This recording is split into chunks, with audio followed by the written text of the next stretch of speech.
মাননীয় সদস্য জনাব মোহাম্মদ আবুল কালাম একটি সম্পূরক প্রশ্ন করুন। মাননীয় স্পিকার, আপনাকে ধন্যবাদ।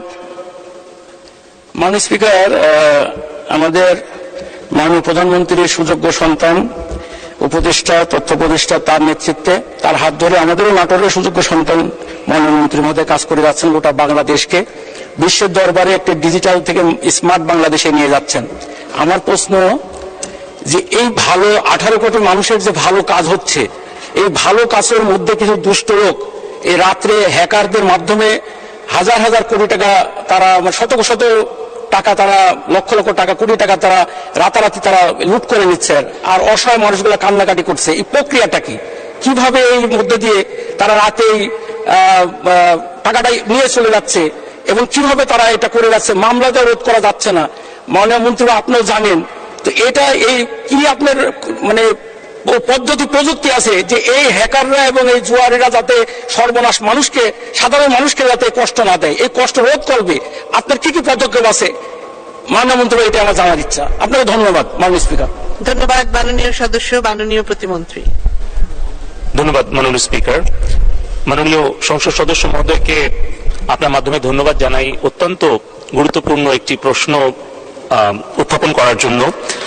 ডিজিটাল বাংলাদেশের যত অগ্রগতি হচ্ছে, সাইবার জগতে অপরাধ, প্রবণতা এবং ঝুঁকি ততই বাড়ছে।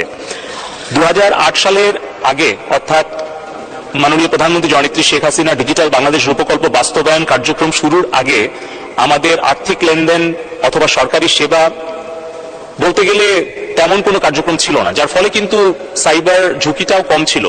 যত দ্রুত আমরা আমাদের ডিজিটাইজেশন করেছি, তত বেশি কিন্তু অর্থ এবং উপাত্তের সুরক্ষা আমাদের প্রয়োজনীয় হয়ে দেখা দিয়েছে, যার ফলে কিন্তু আমরা 2018 সালে ডিজিটাল সিকিউরিটি অ্যাক্ট এই মহান জাতীয় সংসদে আমরা পাশ করেছিলাম এবং তারপরে সময়ের প্রেক্ষিতে প্রয়োজনের তাগিদে এখন নতুন আইন সাইবার সিকিউরিটি অ্যাক্ট এটি 2023 প্রণয়ন করা হয়েছে এবং তারই আলোকে আমরা 4টি মূল স্তম্ভ নিয়ে কাজ করছি। প্রথমত, মাননীয় প্রধানমন্ত্রীর নেতৃত্বে একটি ন্যাশনাল সাইবার সিকিউরিটি কাউন্সিল রয়েছে, সেখান থেকে আমাদের এই জাতীয় নিরাপত্তা নিশ্চিত করার জন্য সকল আইন শৃঙ্খলা রক্ষাকারী বাহিনী এবং অন্যান্য প্রযুক্তি বিশেষজ্ঞরা কাজ করছেন। দ্বিতীয়ত, আমাদের যেই ফরেন্সিক ল্যাব, সেখানেও কাজ হচ্ছে। কোনো অপরাধ যদি সংঘটিত হয় তাহলে সেই অপরাধকে চিহ্নিত করা, অপরাধীদেরকে চিহ্নিত করা এবং তথ্য উপাত্ত সংগ্রহ করার জন্য, যাচাই বাছাই করার জন্য সেই ডিজিটাল ফরেন্সিক ল্যাব কাজ করছে। আমাদের সাইবার রেসপন্স টিম আমাদের কাউন্টার টেরোরিজম এবং ইন্টেলিজেন্স এজেন্সি সহ অন্যান্য সংস্থার সাথে সমন্বয়ের ভিত্তিতে কাজ করছে।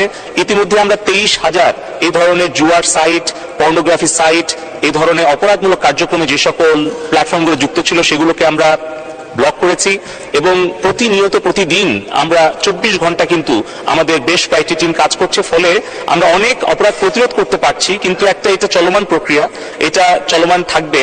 আমরা সেই ক্ষেত্রে আমাদের যেই 333 একটা কল সেন্টার আছে, সেখানে আমরা দেশবাসীকে অনুরোধ করব তারা যেন ফোন করে তাদের কোনো তথ্য উপাত্তের প্রয়োজন হলে বা কোনো উপদেশের প্রয়োজন হলে অভিযোগ জানাতে গেলে তারা করতে পারেন। 999 আছেন, যেখানে পুলিশকে তারা অভিযোগটা জানাতে পারেন। এবং পাশাপাশি আমাদের একটা digital-literacy.gov.bd ওয়েবসাইট আছে, যেখান থেকে প্রায় 10 লাখের উপরে ছাত্রছাত্রী তারা প্রশিক্ষণ শেষে ডিজিটাল সার্টিফিকেট পেয়েছে। আমরা সকল নাগরিককে অনুরোধ করব digital-literacy.gov.bd ওয়েবসাইটটি ভিজিট করার জন্য, যাতে করে তাদের মধ্যে একটা সচেতনতা তৈরি হয়। দ্বিতীয়ত, আমরা প্রযুক্তিগত অনেক প্রতিরোধমূলক ব্যবস্থা গ্রহণ করছি, সাথে কঠোর আইনের প্রয়োগ করার ব্যবস্থা করছি এবং আন্তর্জাতিকভাবে বিভিন্ন সংস্থার সাথে যোগাযোগ করছি যেন আমাদের অর্থ এবং উপাত্ত আমরা সুরক্ষিত রাখতে পারি।